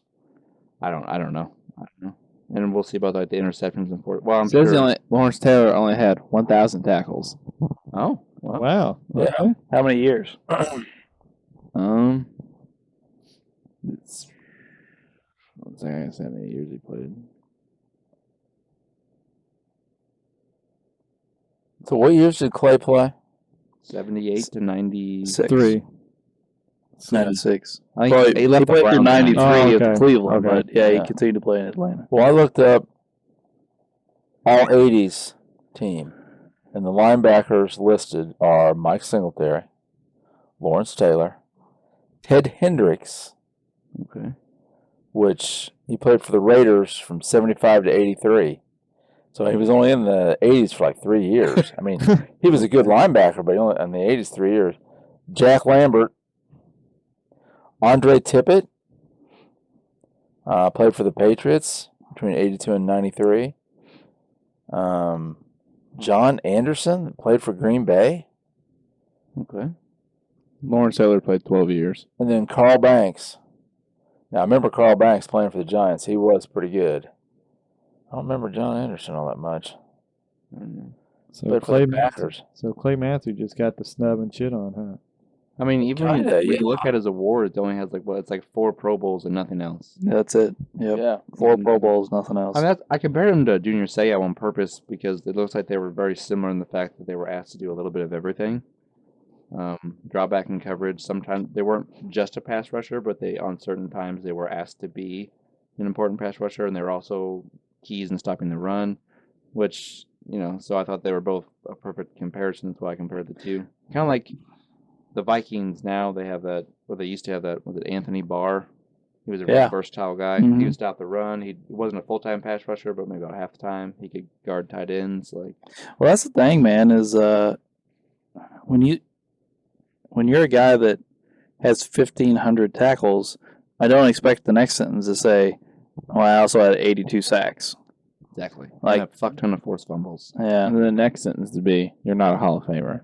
Yeah. That's also true. Yeah, I just don't get It's that. kind of mind-boggling. But, Hmm I'm going to Google it. By the way, we were talking about the Matthews family earlier. Yeah. It's nuts. it's nuts. Yeah. Really, until Clay's career kind of Well- abruptly ended, he probably had a shot at being a Hall of Famer for a while. But Clay Matthews' dad, also Clay Matthews, played in the NFL Right. for only 4 years as a defensive lineman. But then Clay Matthews makes the league. We just talked about his career, but also his brother Bruce Matthews makes the league. He was what, offensive lineman for the Oilers? He was Isn't he- Something like that? Yes, he was an offensive lineman for Houston and then Tennessee, and he played for 18 And seasons. he was really good, He's too. a Hall of Famer, isn't he? He's a Hall of Famer, 14-time Pro Bowler, all 90s team. So So you have a dad and both of his sons, but then you have Bruce Matthews' kids. 3 of them made the league, Yeah. and then 2 of Clay's made the league. yeah, that's crazy. So imagine not making the league. Yeah. Imagine being the one left out. Guys, I didn't make it. Like, sorry. I mean, Jake Matthews, who is Clay's nephew, it's Bruce's son. He was what, number 1 overall pick as an offensive tackle? I think he might have been, yeah. He went 6th overall. Oh, but okay. still, he was like the tackle that year. The guy was supposed to be Just Did one of them go to Atlanta? Wasn't he? that's Jake. Yeah. That's Jake. Yeah, okay. Didn't he play on like broken leg or something in the Super Bowl? Or was that a different lineman? I think that was Yeah, Alex yeah. Mack that did that, wasn't it? Maybe, The center. I don't remember either, but Well, we But- need to decide between Matthews and Newsom and this other guy. This other guy. Yeah, I forgot his name. Luke So, Rosa. so take the kicker off. So we got Newsom and Matthews. by the way, how many tackles do you think the current Clay Matthews has in his career? Oh, I mean, he was kind of just a sack guy at the beginning, so I don't know. We played the same position as Dad, outside linebacker, I don't know. I'd say for 700. 500. No, he has more sacks than his dad. He's at 91 instead of 82, but still, you get 9 more sacks and 1,000 less tackles. Yeah. Yeah, and considered a great linebacker. Yeah. I mean, He was one of the best sack guys in the league for a while. he's got a Defensive Player of the Year. Sure, Yeah. Drew knows all about that. Little Bears fan. I'm not even show the Packers episode. Screw those guys. But you think about Clay, and he was competing against Lawrence Taylor Mm-hmm. and Mike Singletary, and one of the greatest defenses the Bears defense with Singletary was one of the greatest defenses ever. Oh, yeah. And so they got the publicity. And I read some of that stuff on Andre Tippett. Andre Tippett had over 100 sacks in his career Mm.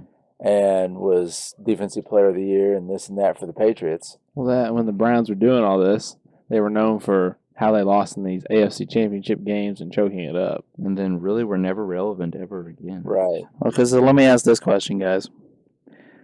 When we're discussing 2 Hall of Famers and a non-Hall of Famer, can we put a non-Hall of Famer on the list?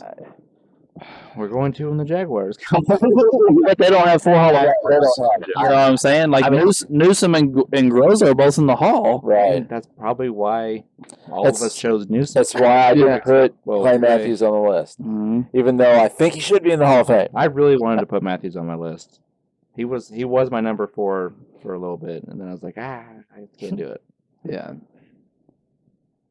I just can't. I think we probably ought to stick with the Hall of Famers, Yeah. even though I think Clay should be one. I feel like if you're a Browns fan, I feel like Newsom has to be in the top 4.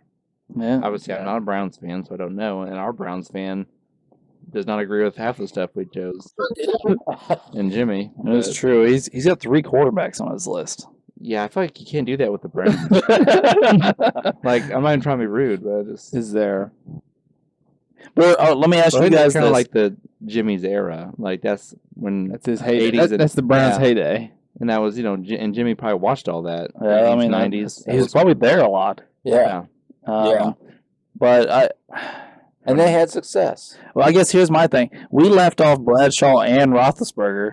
Can we put on Sip and Kozar? Over Newsom's. That's Again, those tight quarterbacks. end. Neither one of those quarterbacks are Hall of Famers. They both threw to him. Yeah, they both threw Ozzie Newsome. That's right. True. Yeah, they that's both true. threw to him. The franchise all-time leader in Yeah. Yeah. And yards and catches.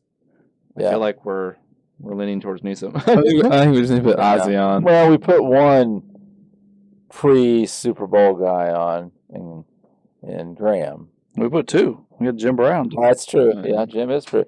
Yeah, I feel like I'd be okay with Ozzy. we gave Clay Matthews his love. Yeah. We talked about him a fuck ton this episode. We gave him his Hall of Fame case. So like That's right. we've tried here to give him some publicity, and he made Ray's list pretty high. So I mean, he got some respect. Yeah. But I think we just need to put Newsom on. yeah. By the way, if you want to talk about how athletic Ozzie Newsome was, in 1978, he returned kicks. As a tight end, that's pretty cool. How big was he? He is 6'2", 232. So smaller than Jim Brown. Whoa. But to be honest with you, though, when I saw his size, I was surprised. And for an older tight end, I thought he'd be bigger. Yeah, Yeah. I thought he'd be bigger. You know, because those guys were asked to stay in blocks so often. Yeah. For some reason, I kind of pictured him being really tall, like 6'4", 6'5". Me too. I was thinking that too. Yeah, Yeah. Like, that's the kind of part. I was not expecting 6'2". I was not expecting 6'2". Yeah, like 6'2" is obviously good size, but Drew, why aren't you playing tight end? yeah, I'm 185. Yeah, I'm not 230. Well, Yeah. I'm just gonna pull him up because when I was growing up, and you guys can talk, Uncle Doug, you would have watched. Wade, you would have grown up around it too, I think. But when I was growing up, Kellen Winslow was considered like the tight end. Yeah. Like Kellen he was was the awesome. great tight end of all time before we started seeing all these crazy Yeah. numbers out of tight ends. until Tony. Came out of Mizzou, Yeah. by the way. Until Tony Gonzalez. I didn't even know that actually. Yes, he graduated from Mizzou. So I just wanted to pull up their numbers side by side. Ozzie Newsome has 122 more catches. He has 1,200 more yards, 2 more touchdowns, and they both averaged 12 yards a catch for their career, which is, again, pretty nice for a tight end at 12 It yards is. a catch. 12 yards a catch for a tight end. That's pretty good. Mhm. So, I mean, Ozzie Newsome career numbers are better than Kellen Winslow's. I don't know. Well, it appears here that Winslow played 3 less years. Yeah. Yeah. So that's probably why it gets in. But still. So that means Kellen Winslow only played 10 years. Yeah. Yeah, and Kellen Winslow was at that point, maybe the most pass-happy offense the NFL had ever seen at that point. Yeah. They really opened up in a way that the NFL had really never seen before with Faust, and they had a Hall of Fame receiver, too. Charlie Joyner. Joyner and Winslow. And Winslow's 6'5", 250. Yes. Yeah. He was a big guy. By the way, talking about disappointments, his son. Yeah. A lot of potential. Yeah, a lot of potential. He actually had 1 or 2 good seasons before he went off the rails. And now he's in prison, isn't he? Yeah, I think so. Yeah. For like something really fucked up. Yeah. Like, didn't he it was like child molestation or Yeah, something. It was like something really messed Yeah, up, I think. something weird. Yeah, I don't know what happened to him. We don't need to talk about him. No, Yeah. I think it's time to announce our 4 officially. Yeah. I think it's Kellen Winslow only played 9 seasons. Yeah. Yeah. 9 seasons, yeah. And you're right, he's from St. Louis, Missouri. That's Yep. pretty cool. Played for Mizzou. So are we cool with Ozzie Newsome? Yeah. Okay. Yeah, I am. Okay. All right. Ozzie Newsome it is, guys, which I'm going to say, guys, that not only are these my 4 guys, but they're in the same order as my 4 guys. Same here. They're my 4 They're guys, my 4 too. guys too. Yep. I got 3 of the 4. And they're also in my order. You have the My- same list, Alex. Yeah. I do too. Which, again, I will repeat, we do not show each other our lists before the Yeah, episodes. that is, No, we don't. We don't. that's cool. 3 of us had the same exact list, and we ended up with that 3. Well, when I saw Alex set his paper down, I said, "Oh crap, I've got the." I didn't even realize I set it down in front of you. Oh, yeah. Well, I need to get my board. So before we move on, I will say our final list is Jim Brown, Otto Graham, Joe Thomas, and Ozzie Newsome as the Mount Rushmore for the Cleveland Browns. I apologize to Jimmy for only including 2 of his 4 guys as our resident Browns expert. Maybe if he was here, he could have made a bigger case for Kozar and Sipe. And living in Cleveland, living through the 80s and watching these games, I'm sure that when he thinks of his team, these are guys that come straight to his mind. Yeah. And like I said earlier, Jimmy did say that his list is based on biggest impact to their era. And these are the 4 guys he had. Well, shout out to Jimmy. We appreciate it. And go Absolutely. Browns. Absolutely. Hopefully sometime we can have actually Jimmy be on an episode. Maybe if we have a Cleveland Cavaliers episode or a Cleveland Commanders episode. I don't even like saying that. Guardians. Guardian. Oh, yeah. Who's the Commanders? Washington's Washington, the yeah. Commander. The Guardian. See, I can't keep it straight because it's all stupid. Yeah.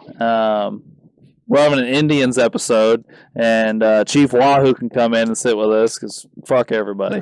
And Jimmy can come in for one of those, hopefully. We can, or at least he can call in. We get something worked out. But anyway, that will end our Cleveland Browns portion of this episode and will lead us into trivia. Who would like to go first? Why is that even a question? That's true. What two teams are tied for the most number one draft pick ever? Like, they have the most ever number one overall pick. Which two teams? So can I ask a question? Yes. Is this like in the history of the NFL or since the merger? Ooh. I'm not sure. I'm going to go with the merger. Okay. Oh, okay. Most number one. I got my answer, and it didn't even take me that long. You said two teams, right? Yep, two teams. They're tied at the top.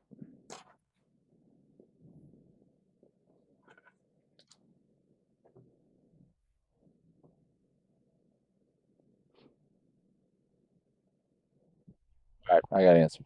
All right. I wrote a couple teams down. All right, let's see them.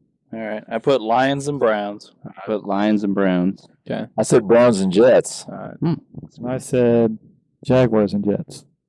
It is none of those teams. Oh, It is wow. the Rams and the Colts. Oh, Really? Yeah. Your two teams suck. They each had I seven. guess you're three teams. I guess all three of you guys. Hey, Wow. who has more Super Bowls, the Eagles or the Colts? I don't know. Or- Do they? The Colts. we have two. Oh yeah. Maybe our front offices are just good at trading. Oh, is that what it is? Yeah. Is that?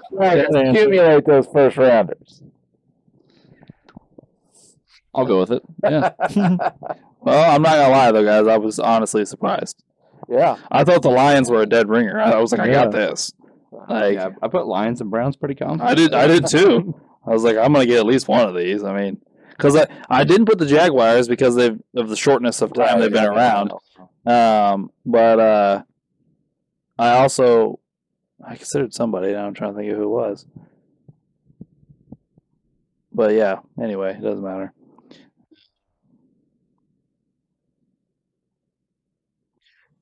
Okay, who's next? Yeah. Who would like to go next? I can go. Paul Brown was the owner of the Browns. He had the final say on the team name. But there was another suggested name voted on by the public. What was that name? I have no idea. He overruled them, by the way, obviously. Huh. Wow. Shooting in the dark. Yeah. Part of the reason that they gave for not choosing this name was because it was a previously failed franchise. Okay. Oh. Man, I got I'm not nothing. sure on this one. Well, they failed that early on. I remember. Yeah. Wow. Nice. I have to ask Jimmy if he knows.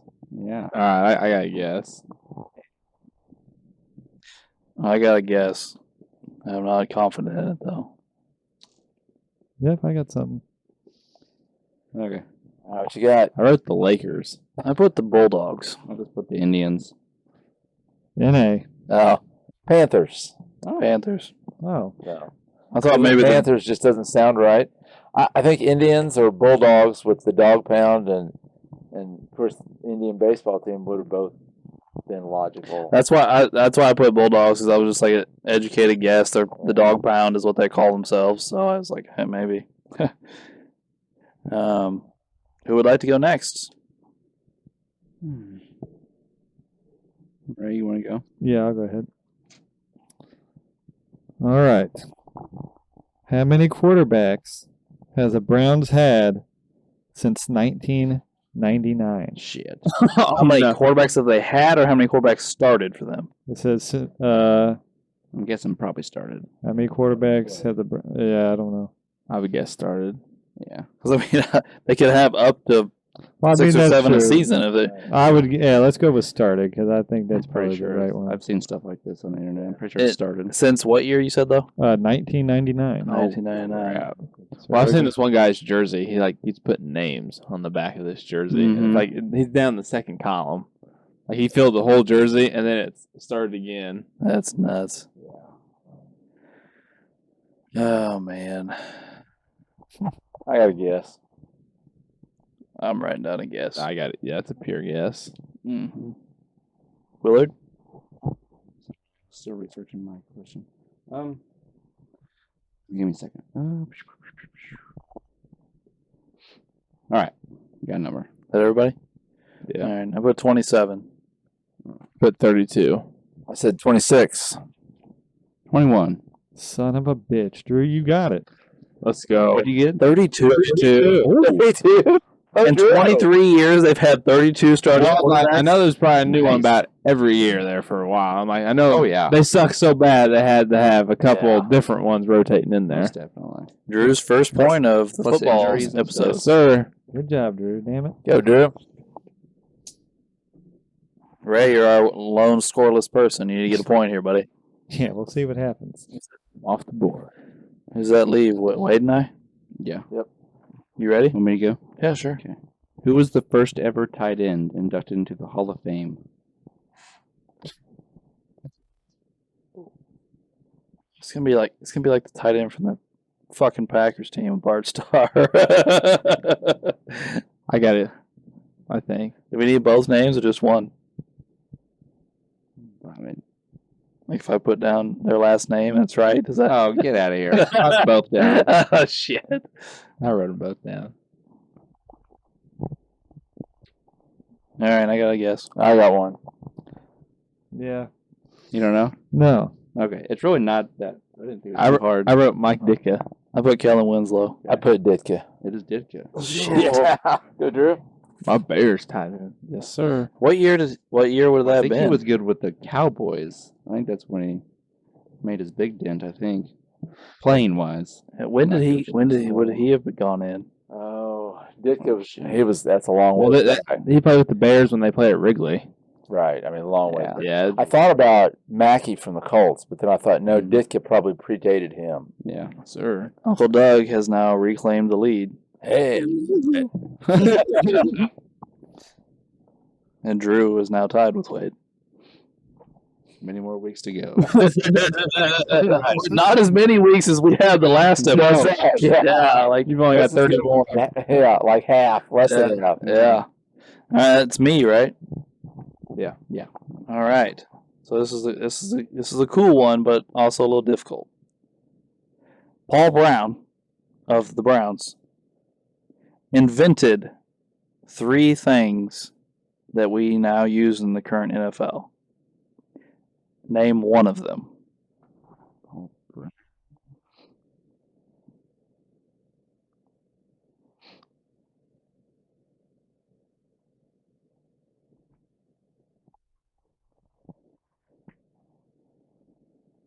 Be interesting to see what you guys have to say.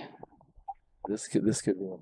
Anybody feel confident? Like anybody? No. I have a guess No. down, but I'm trying to think if there's something more obvious. I'm just not forgetting. Ah, well, fuck it. I can't think of a third I got thing. Oh, I just wrote down one thing. Yeah, I just wrote down one. Oh. Okay. I always guess when you say there's 3, I guess all 3. I use all my guesses. Yeah. Ray, you got anything? Ray seems very frustrated by today's questions. Yes, very. You ready? Yeah. Now what we got?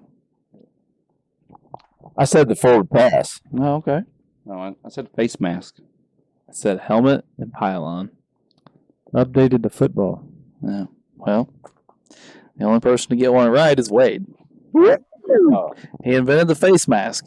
Okay. He invented the draw play. Yeah. Cool. He also invented the practice squad. Oh, cool. Okay. So Wade is now tied Uncle Doug for the lead again. Bye-bye, Drew. Oh, There we go. there we go. Hey, Ray, if me and Uncle Doug both win, do we both get trophies? No, we'll have a tiebreaker. Probably have a bonus round. Yeah. It'll be something goofy. You guys won't It'll be want me to like, win again, so it'll be like lingerie rain league prediction. football trivia. All right, after this week's tallies, the scores are as follows. Ray with 0, Sad. Alex with 1. Yeah. Drew with 2. And Wade and Doug with 3. So we went into this week with Wade and Doug tied for the lead, and we end this week with Wade and Doug tied for the lead. Although Drew went from the back of the pack to Yeah, Drew went from 0 to 2 this week, so quite the jump there for Drew. We're making progress. It would still end you in 3rd. That seems to be your place. I just want there. a podium finish each time. I gotta make the podium. Ray, we got to pick it up, man. Man, I'm telling you, I'm gonna have to start reading stuff. All right. Well, thanks for tuning in for this Cleveland Browns episode. And we would appreciate you tuning in next week for our Baltimore Ravens episode. We should have a guest for that. Biggie's supposed to be here. He keeps telling me he's ready. Although he's still pissed at us because he wants to put Ozzie Newsome on his list. And I keep telling him it has to be players. He's like, but Ozzie Newsome's more important than any of the players. And, gotta do what you gotta do, man. I'm sure Bob will probably have some feelings about not being able to put Belichick on the list. That is who we're having for the Patriots, isn't it? He said Bob. Yeah, he wants to do the Patriots and the Lions. Oh, the Lions. Okay, yeah, I don't know any Lions fans, so that's Both all right. big Barry Sanders fans. Oh, okay. Yeah. No, Barry's not. I don't think Barry's gonna make my list. It's the Lions. What else do you put? All right, I got 2. No, I don't know what else to do. Anyway, thanks for tuning in to Sports the NEMO Way.